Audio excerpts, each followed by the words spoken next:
Saludos muy queridos hermanos en Cristo Jesús y amigos que me están viendo. Soy el pastor misionero José Maidana, predicando desde la República del Paraguay. Y hoy, por la gracia del Señor, quisiera predicar sobre el tema 3 reacciones en Navidad, basado en el Evangelio según San Mateo, en el capítulo 2, versículo 1 al 11. Vamos a orar primeramente a nuestro Padre Celestial, para que lo bendiga este sermón. Padre, te damos tantas gracias por este día, gracias por estar en medio nuestro. Gracias también porque un día tú mandaste a tu Hijo Jesucristo para que viniese a este mundo, naciese en un pesebre, pero su objetivo fue venir y morir en la cruz del Calvario. Gracias, Señor, por todo lo que significa esa encarnación para nosotros, que el Dios de los cielos se haya humanado y que haya venido aquí en forma humana para ofrendar su vida, para rescatarnos del pecado. Padre, quedamos a la expectativa de todo lo que tú has de estar enseñándonos y todas aquellas aplicaciones personales que necesita nuestra alma a través de esta tu palabra, Señor, que tú vas a estar hablándonos a través de tu Espíritu Santo. Damos gracias, Señor, por todo este tiempo que tú nos acompañas. Gracias por este tiempo que podemos abrir con libertad tu palabra. Bendigas a aquellos que están padeciendo, que están sufriendo. Tú en tu gracia, Señor, les muestres tu rostro en medio de la aflicción y traigas el consuelo que sus almas necesitan. Padre, nos quedamos en tu presencia, pues te pedimos todas estas cosas en los méritos de nuestro Salvador Jesús. Amén. Vamos entonces al Evangelio según San Mateo en el capítulo 2 y vamos a leer el versículo 1 al 11. Y dice así: Cuando Jesús nació en Belén de Judea, en días del rey Herodes, vinieron del oriente a Jerusalén unos magos, diciendo: ¿Dónde está el rey de los judíos que ha nacido? Porque su estrella hemos visto en el oriente y venimos a adorarle. Oyendo esto, el rey Herodes se turbó y toda Jerusalén con él. Y convocados todos los principales sacerdotes y los escribas del pueblo, les preguntó dónde había de nacer el Cristo. Ellos le dijeron: en Belén de Judea, porque así está escrito por el profeta. Y tú, Belén de la tierra de Judá, ¿no eres la más pequeña entre los príncipes de Judá? Porque de ti saldrá un guiador que apacentará a mi pueblo Israel. Entonces Herodes, llamando en secreto a los magos, indagó de ellos diligentemente el tiempo de la aparición de la estrella, y enviándolos a Belén dijo: id allá y averiguad con diligencia acerca del niño, y cuando le halléis, hacedmelo saber, para que yo también vaya y le adore. Ellos, habiendo oído al rey, se fueron, y aquí la estrella que habían visto en el oriente iba delante de ellos hasta que llegando se detuvo sobre donde estaba el niño. Y al ver la estrella se regocijaron con muy grande gozo. Y al entrar en la casa vieron al niño con su madre María y postrándose lo adoraron y abriendo sus tesoros le ofrecieron presentes: oro, incienso y mirra. La llegada de nuestro Salvador Jesucristo a este mundo ha llevado a la gente a tener varias reacciones para con Él. Algunos con manifestaciones de rechazo, incluso de odio y menosprecio hacia su nombre. Y sin haber motivo alguno, ciertamente, ni saber por qué lo hacen. Y otros cuyas reacciones son de indiferencia, inclusive por parte de aquellos llamados religiosos. Mas hay un grupo, aunque pequeño este grupo, por cierto, cuyas respuestas y cuyas reacciones son de un verdadero creer, de un verdadero amor hacia el Señor Jesucristo, que han venido a Él y vienen a Él con una sincera devoción, haciendo lo más sorprendente allí de actos de fe, como veremos aquí en aquellos magos que vinieron del oriente. Ni siendo judíos ellos, viajaron de tan lejanas tierras para venir y adorar al Rey de los judíos, al Señor Jesucristo. En la historia del nacimiento de Jesús, según nos relata el Evangelio de San Mateo, como vamos a ver, vamos a apreciar tres tipos de respuestas frente a la llegada de nuestro Salvador. Una respuesta, una reacción de turbación, otra de apatía y por último una ejemplar fe. Miremos el primero entonces, una asombrosa turbación. Mateo capítulo 2 versículo 3 dice: oyendo esto, el rey Herodes se turbó y toda Jerusalén con él. Mateo dice que Herodes y toda Jerusalén se turbaron al escuchar que un rey de los judíos había nacido. En el griego, turbar lleva la idea de un estado mental de temor, de asombro y confusión. Herodes el Grande era la autoridad puesta por el Senado de Roma sobre Judea. Era descendiente de Saúl y supuestamente solo se convirtió al judaísmo para simular, para ganar ventajas. Herodes era un tirano malvado y envidioso, pues veía en todos y en cada uno un rival, un enemigo que debía de ser eliminado. Y casi no pasaba un día sin que hubiera ejecuciones. Asesinó a 2 de sus cuñados, a su propia esposa Mariane y a 2 de sus hijos. 5 días antes de morir, ordenó que se detuvieran a muchos para que fueran ejecutados en el mismo día de su muerte, solo para asegurarse que la nación verdaderamente estuviese de luto y llorando, pero sabemos que no iba a ser por él. Estaba poseído por el miedo de perder el poder y por eso hizo construir monumentos en todas partes del territorio de Jerusalén y allí en Judea. Mirando a este personaje siniestro, para Herodes resultó algo lógico el matar a los niños de Belén. ¿Por qué Herodes estaba tan turbado? Solo porque le preocupaba su trono. Vio en Jesús a un rival, aquel que no esté dispuesto a descender del trono de su corazón para permitir que Jesús gobierne allí, siempre vivirá con miedo, turbado, y cada noticia sobre la bendición de otro le va a perturbar, porque no es Jesús sino la envidia y los celos quienes gobernaban el corazón de Herodes. Un envidioso siempre ve en el otro un contrincante, un enemigo, un adversario, y como dijimos, a quien él tenía que eliminar. Realmente es preocupante que un hombre que estuvo tan involucrado en la reconstrucción de Jerusalén, que construyó el templo judío para los servicios religiosos, no llegara a Dios a través de la entrega personal de su vida. Él mismo no tenía ningún conocimiento con respecto a las Escrituras, por lo que tuvo que llamar a los escribas, como leímos allí en este pasaje de Mateo. A pesar de las muchas obras religiosas, su corazón siguió siendo una cueva de ladrones. Realmente era un malvado, un perverso. ¿Cuántos llamados ciertamente también falsamente llamados cristianos también en el día de hoy trabajan en el reino de Dios sin haber llegado a una relación personal con Cristo? Herodes cubría su intención en hipocresía. En Mateo capítulo 2, versículos 7 y 8 dice: entonces Herodes, llamando en secreto a los magos, indagó de ellos diligentemente el tiempo de la aparición de la estrella, y enviándolos a Belén, dijo: id allá y averiguad con diligencia acerca del niño, y cuando le halléis, hacédmelo saber, para que yo también vaya y le adore. Inquirió del Sanedrín. El Sanedrín era el Consejo Supremo Nacional y Religioso de los judíos, donde había de nacer el Mesías. Y ellos respondieron con la información encontrada allí en Miqueas capítulo 5, versículo 2, que dice: pero tú, Belén Efrata, pequeña para estar entre las familias de Judá, de ti me saldrá el que será Señor en Israel.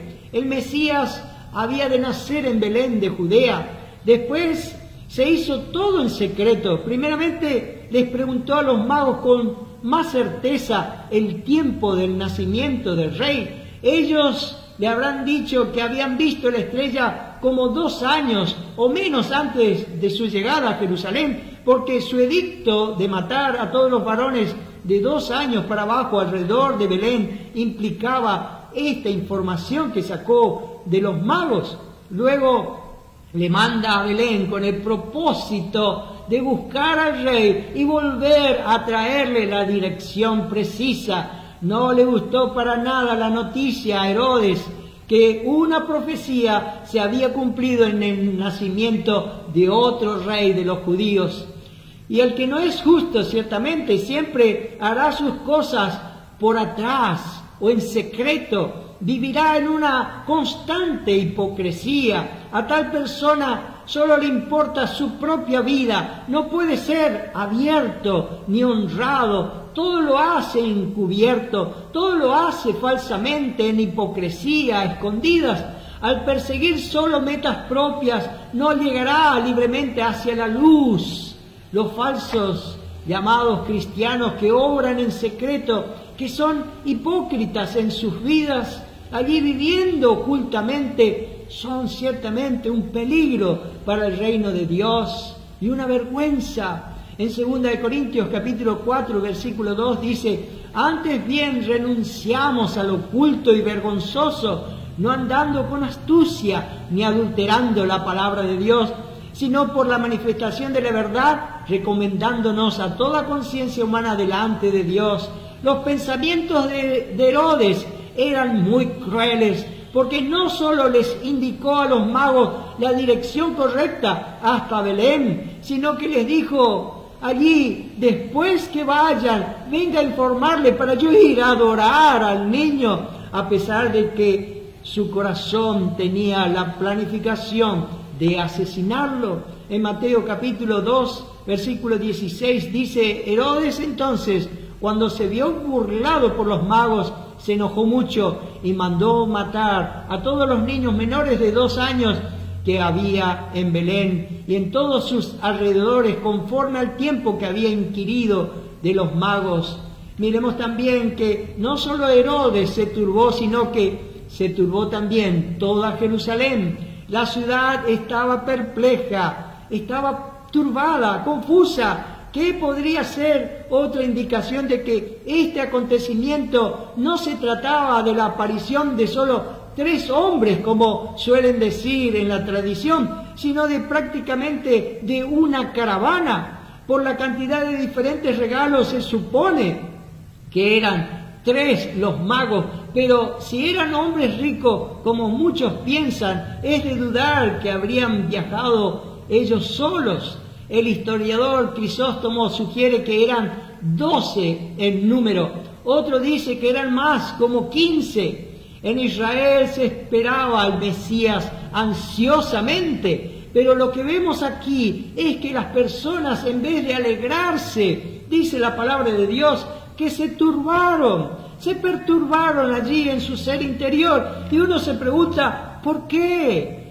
Porque no lo anhelaban. Ningún cambio ellos anhelaban ciertamente, pues ellos estaban tan conformes a las tradiciones, a todo lo que la religiosidad allí les daba, cómo ellos estaban, cómo ellos vivían, estaban totalmente conformes, pero también porque temían la muerte por parte del poder de los romanos, que eran ciertamente feroces.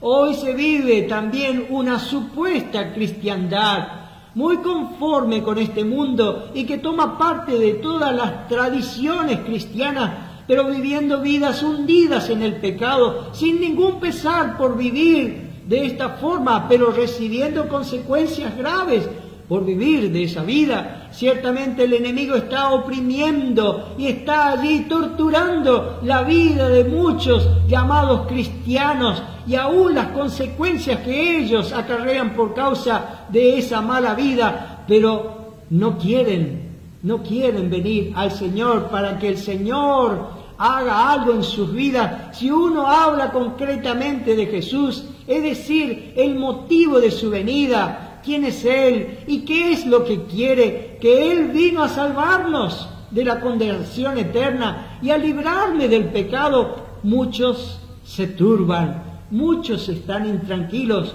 porque no quieren dejar el pecado.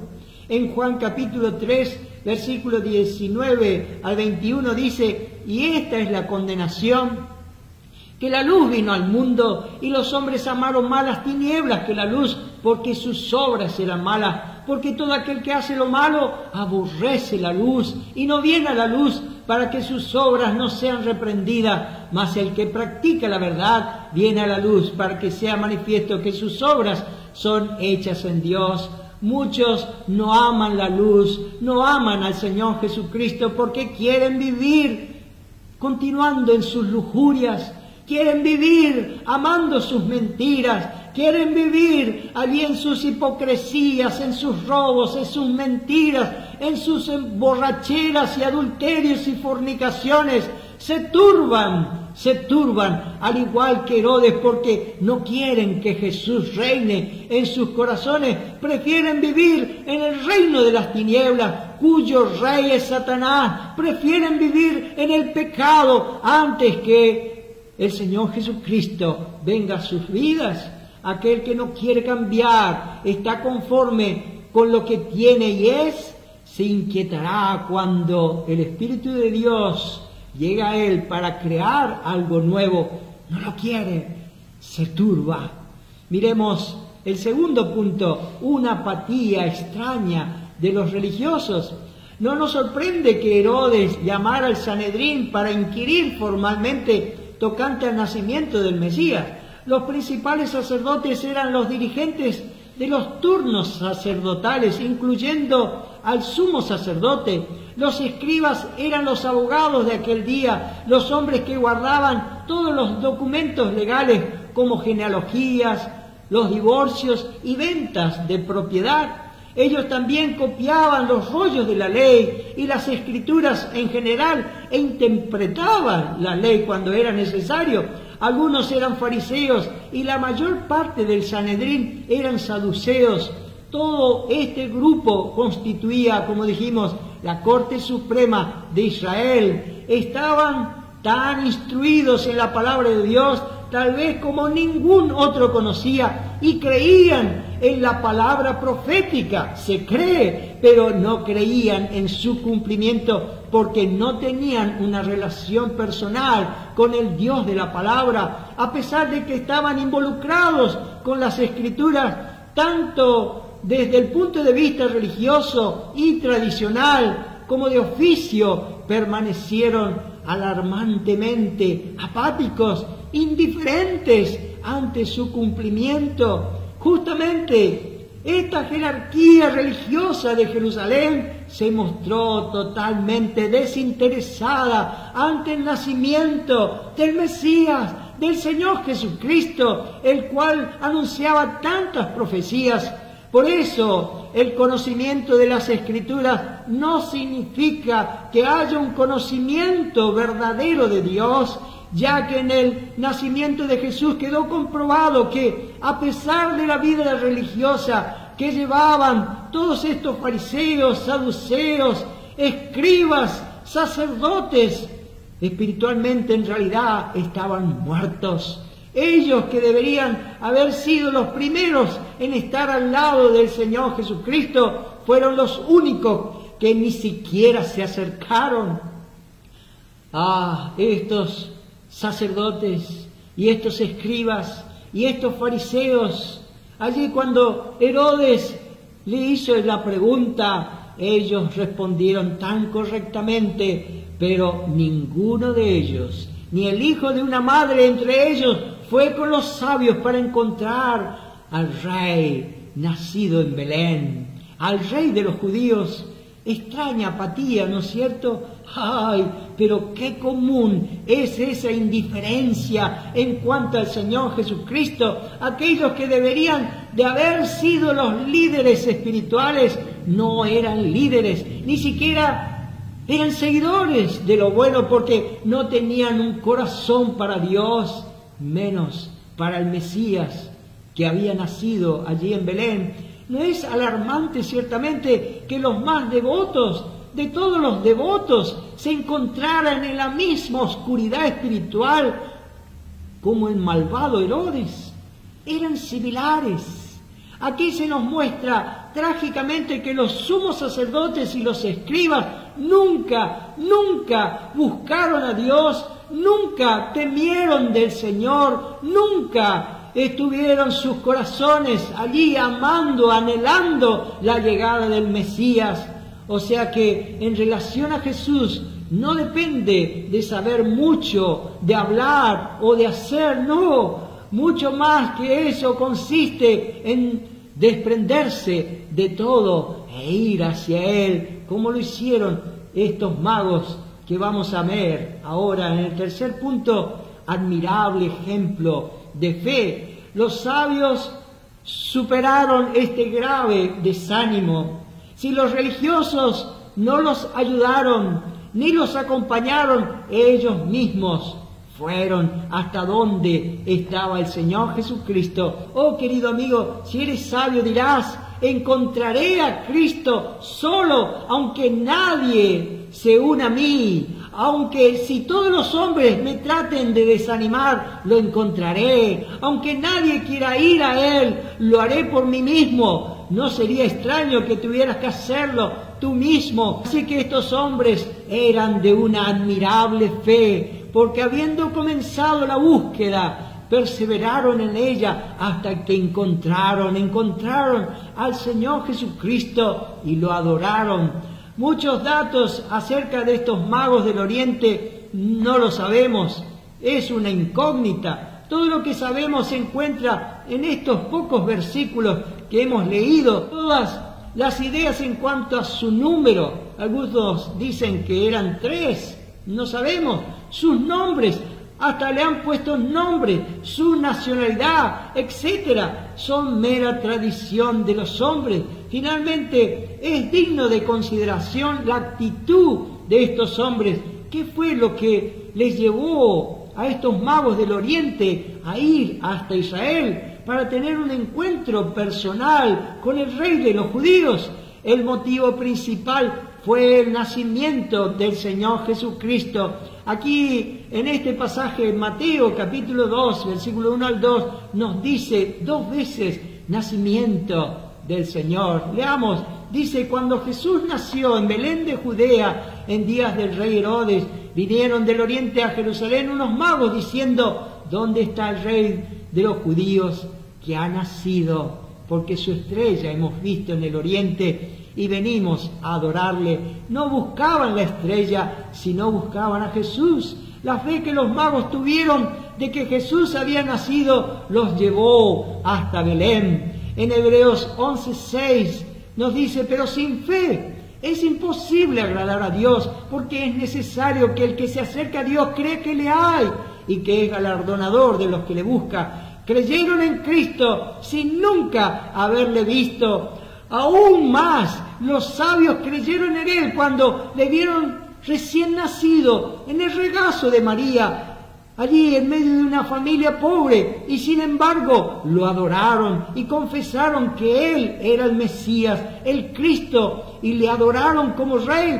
Esto fue el acto supremo de su fe. No presenciaron ningún milagro que les convenciese, no oyeron ninguna enseñanza que les persuadiera a creer, no vieron signos de divinidad ni grandeza que les haga llevar allí a ese respeto y adoración. No vieron más que a un recién nacido que necesitaba allí el cuidado tierno de su madre, como cualquiera de nosotros tuvimos al nacer. Y sin embargo, cuando lo vieron, creyeron que veían al divino Salvador del mundo. Felices en verdad los que pueden creer de este modo. En toda la Biblia, ciertamente, no puedo encontrar una fe tan grande como la que tuvieron estos magos, estos hombres de Dios.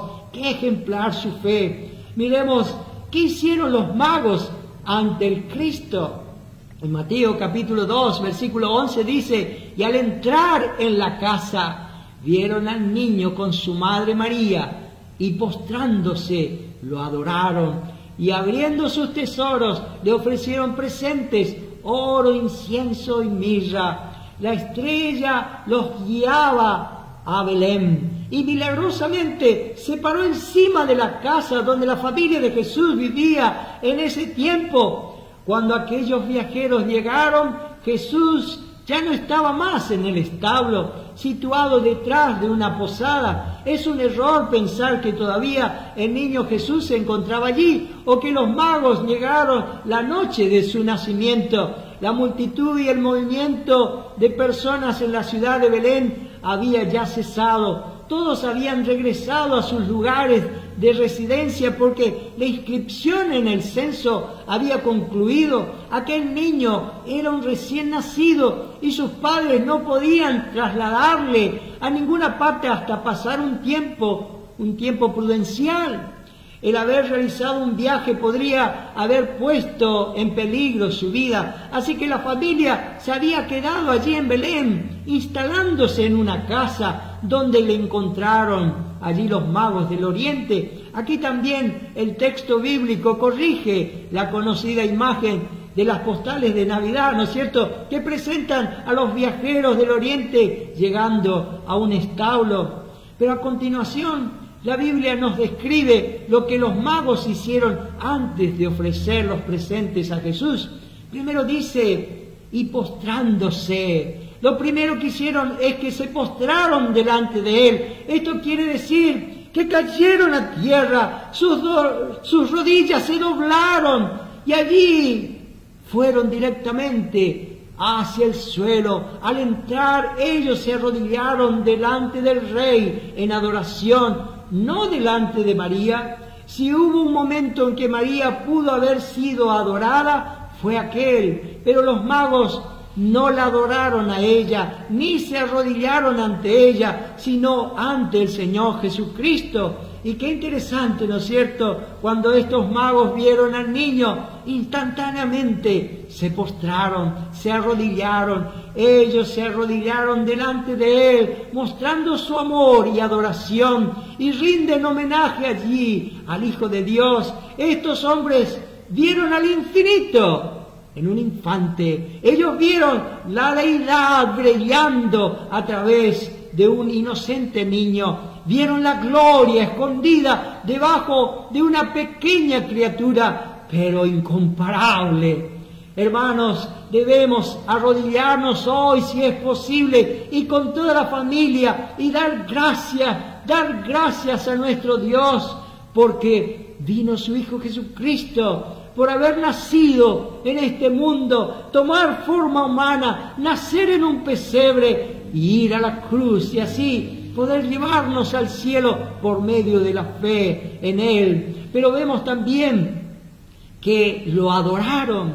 Estos hombres eran sabios y qué ejemplo de fe nos dejaron, porque cuando vieron al niño, dice que se arrodillaron, pero también lo adoraron. Oh, tú que nunca has adorado al Señor Jesucristo, que se has guiado a hacerlo de inmediato. Él es nuestro Dios sobre todo, bendito por los siglos. Adórenlo, adóralo. Y eso quiere decir dar reverencia y alabanza. Antes de darle sus regalos al Señor Jesucristo, los magos tomaron el tiempo de alabar a Dios por su regalo tan grande, por el regalo que Dios nos dio a la humanidad, su Hijo, como dijo el Señor allí en su palabra en Primera a los Corintios capítulo 9, versículo 15, gracias a Dios por su don inefable.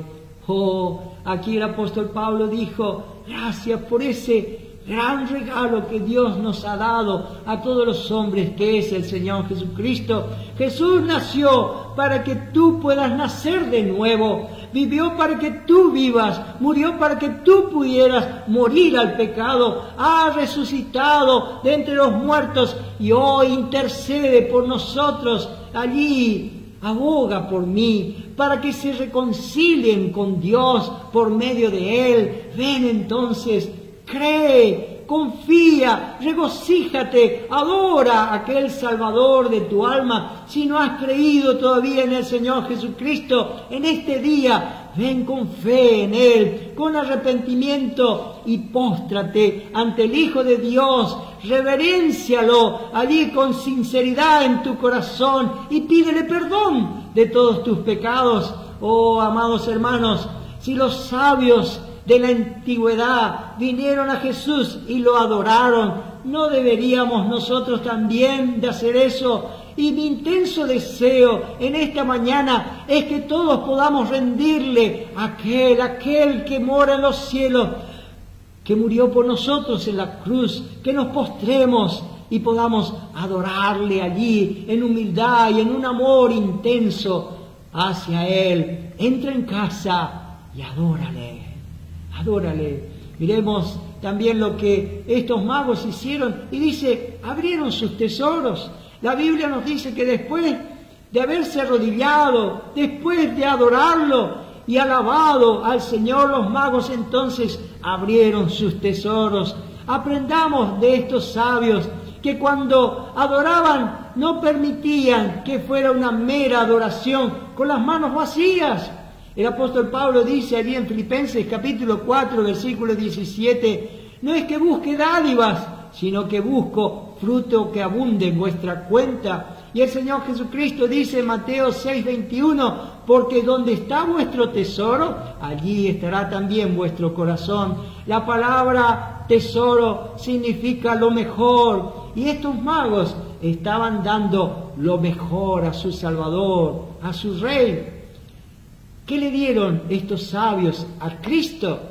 Inclinándose, dice la palabra del Señor, ante el niño, le ofrecieron oro, incienso y mirra, el mejor metal y las mejores especies. Una ofrenda al Rey de oro, una ofrenda al sacerdote de incienso, una ofrenda al Hijo de Dios que iba a morir por los pecados del mundo de mirra. Le dieron oro, dice, el oro es un tributo para un rey.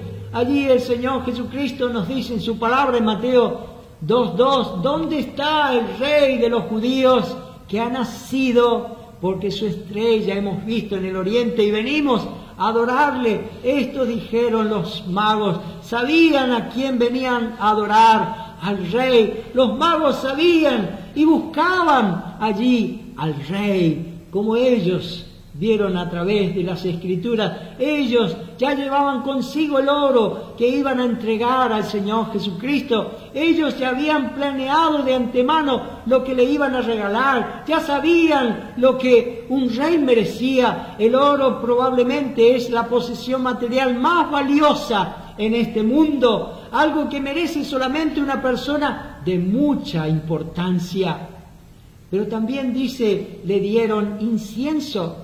Y esa era una ofrenda para un sacerdote. El incienso era el único ingrediente que era usado en perfumes. El incienso era preparado y usado únicamente en el tabernáculo. Nunca se usaba en privado y fue usado y ofrecido en adoración solamente a Dios y nunca a un simple hombre. Los magos comprendían que Cristo, que el Señor Jesucristo era el Mesías, era el Rey, el Dios encarnado. El Espíritu Santo les guió allí hacia ese bebé que era el Salvador del mundo. Entonces ellos llevaron este incienso y al llegar a la casa, frente al niño, ellos cayeron de rodillas delante de Jesús y lo alabaron.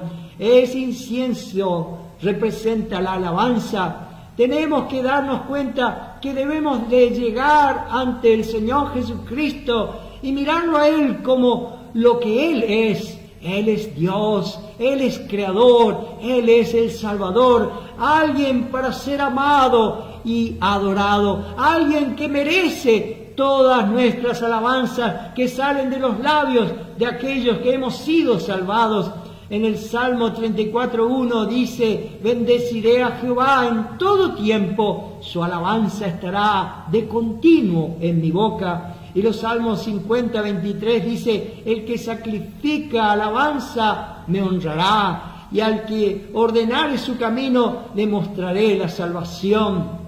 Pero también estos magos le dieron mirra, una ofrenda para el Hijo de Dios quien iba a morir por nuestros pecados. La mirra representa la fe en Jesucristo como Salvador.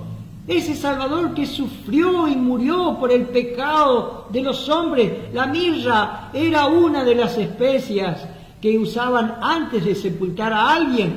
Cuando bajaron el cuerpo del Señor Jesucristo de la cruz, la Biblia nos dice en Juan 19:39, también Nicodemo, el que antes había visitado a Jesús de noche, vino trayendo un compuesto de mirra y de áloes. Los magos fueron enseñados por el Espíritu Santo que Cristo iba a sufrir gran dolor y que iba a morir por los pecadores, y ellos vinieron a Él preparados, confiando en Él como su Salvador.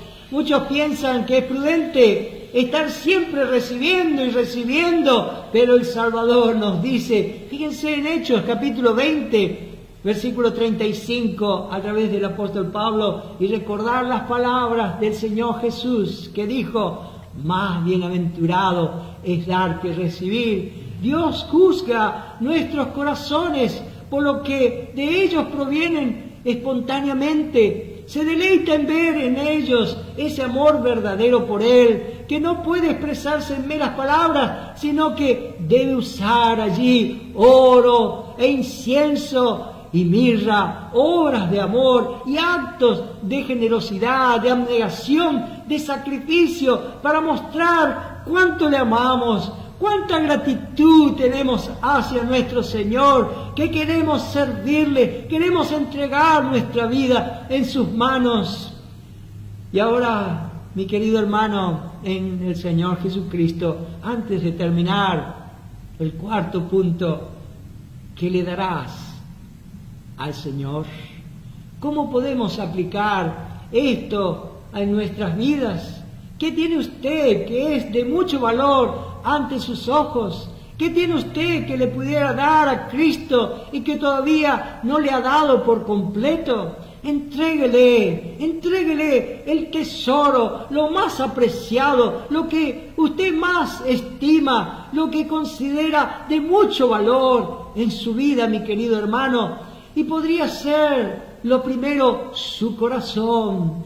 Dios no puede hacer nada con mi vida hasta que haya entregado mi corazón completamente a su voluntad. No puedo darle solamente una parte de mi corazón. Él quiere todo o nada. La Biblia dice que Él abomina una persona que es tibia en la obra de Dios. Así que dele todo su corazón por completo, mi querido hermano. Es tiempo que lo haga para que Él lo bendiga. Pero también de su tiempo al Señor. ¿Qué hace usted con su tiempo? ¿Lo gasta viendo allí en la televisión o en la internet, o escuchando música, o tal vez leyendo libros que no valen la pena? Usted debe utilizar a lo máximo su tiempo para su honra y gloria. Y ahora también ofréndele sus ojos para el Señor. Hoy en día tenemos que tener mucho cuidado con lo que vemos. Nuestros ojos deben de mirar cosas agradables y placenteras para Dios. Hay tanta basura esparcida en este mundo que debemos de cuidarnos. La Biblia nos dice en Proverbios capítulo 4, versículo 25, tus ojos miren lo recto y diríjanse tus párpados hacia lo que tienes delante. Decida que usted va a mirar y leer cosas buenas, porque lo malo que usted ve con sus ojos va a afectar su mente y su corazón. Dele al Señor sus ojos, pero dele también al Señor sus oídos para Él. Hoy en día escuchamos tantas palabras necias que lastiman mucho el corazón de nuestro Dios. No solo estoy hablando de escuchar esas músicas que aturden, ensordecedoras, y que las cantan tantos mundanos y que viven en tantas vidas impías, sino también escuchamos los chismes o críticas que alguien nos cuenta de otras personas. La palabra de Dios dice en 1 Corintios capítulo 15, versículo 33, no erréis, las malas conversaciones corrompen las buenas costumbres. Y ahora también, mi querido hermano, entréguele su boca, sus labios. Debemos de dar nuestros labios para el Señor también. Muchas veces no pensamos antes de hablar y decir ciertas cosas y ofendemos mucho a las personas a nuestro alrededor. Dios quiere que hablemos cosas bonitas y agradables. No debemos de usar nuestras palabras para criticar o bajar a alguien más. Dios quiere que nuestras palabras sean edificantes. La palabra de Dios dice en Proverbios capítulo 8, versículos 6 y 7, oíd, porque hablaré cosas excelentes y abriré mis labios para cosas rectas, porque mi boca hablará verdad y la impiedad abomina mis labios. Así que tenga mucho cuidado con sus palabras. Y ahora también entréguele sus ofrendas, aunque Dios mismo no recibe el dinero que Él le da también. Él nos manda en su palabra que debemos dar para su obra, para su iglesia, para las cosas del ministerio.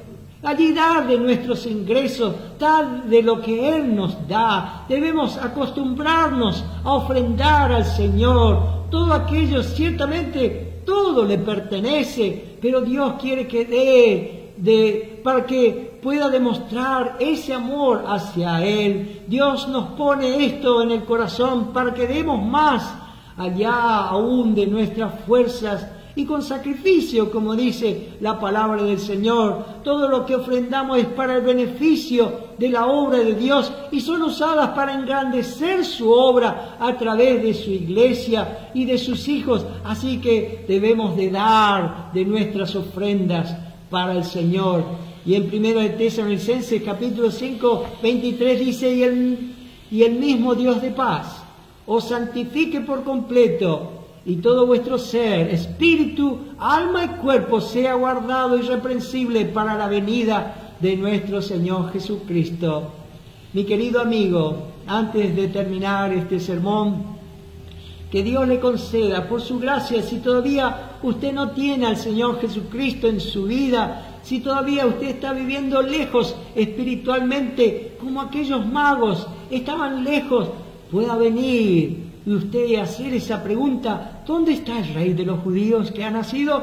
Porque venimos a adorarle, que los pies suyos acostumbrados a correr en esos caminos anchos del pecado, puedan seguir el camino angosto y dirigirse al Señor Jesucristo para creer en Él como su único Salvador. Venga a Él, venga en este día. Déjese guiar por la palabra del Señor, déjese guiar por el Espíritu de Dios, que tal vez está tocando su corazón, y allí pueda usted venir al Señor Jesucristo. El Señor Jesucristo está clamándole para que venga a Él. En Mateo 11:28 el Señor dice, venid a mí, todos los que estáis trabajados y cargados, y yo os haré descansar. ¿No es este un hermoso día para tomar una decisión por nuestro Salvador, que pueda ser su Salvador? Algunos de ustedes lo han pospuesto, lo han rechazado por mucho tiempo, hasta por muchos años. ¿No sería esto una decisión tan hermosa de creer en este día de forma inmediata? Porque este año ya se está terminando. Antes de que el último día de este año usted pueda decirle al Señor, creo en ti como mi Salvador. En Hechos 16, 30 y 31 dice, señores, ¿qué debo hacer para ser salvo? Ellos dijeron, cree en el Señor Jesucristo y serás salvo tú y tu casa. ¿Qué hará ahora usted si no es salvo? Olvídese de todos esos decorativos de Navidad. Si usted no es salvo, si usted está perdido todavía, usted está yendo al infierno, usted está yendo a la condenación, oh muy amado. La fe solamente en el Señor Jesucristo salva, y eso implica una elección, eso implica una decisión suya, es un acto de la voluntad de usted. En Juan 1, capítulo 1, versículos 11 y 12 dice, a los suyos vino y los suyos no le recibieron, mas a todos los que le recibieron, a los que creen en su nombre, les dio potestad de ser hechos hijos de Dios. En este pasaje Juan dice que la fe salvadora es sinónimo de la elección, de recibir a Cristo. Ese es un acto de la voluntad y es una elección deliberada por parte del pecador. Una cosa es creer intelectualmente que Jesús murió por sus pecados y que resucitó al tercer día. Otra cosa es tomar una decisión de recibirlo. Así que tome esta decisión en este día personalmente. Dígale al Señor Jesucristo: Señor, yo quiero ser salvo, y el Señor le salvará en este día. Dígale: Señor, yo sé que tú moriste por mí en la cruz del Calvario, que tú resucitaste de entre los muertos con ese poder que tú tienes. Señor, te doy gracias porque tú dices en tu palabra que tú viniste para salvar y no para condenar. Fiel es aquel que vino para perdonar y borrar todos nuestros pecados. Te confieso mis pecados. Dios, he sido tan impío. Necesito de tu misericordia. En base a tu palabra, Señor, me acerco a todo aquel que cree en ti. Tiene vida eterna. Oh, que pudieses decirle en este día al Señor una oración sencilla y Él salvará tu alma. Que el Señor te bendiga, que el Señor les bendiga. Oremos. Padre, te damos gracias por tu palabra. Gracias porque tú viniste un día a morir por nosotros en la cruz. Gracias por nuestro Salvador. Oh, cuánto es su amor. Oh, cuánto es la fe que han demostrado estos hombres. Aún siendo un pequeño niño, ellos vieron al Salvador. Oh Señor, aumenta nuestra fe, fortalece nuestra vida espiritual, alúmbranos con tu presencia, muéstranos todos los días, Señor, tu rostro, a través de tu palabra podamos deleitarnos en nuestro Salvador. Oh Señor, salva a aquellos que están perdidos, sálvalos, pues te lo pedimos por los méritos de Cristo Jesús, nuestro Salvador.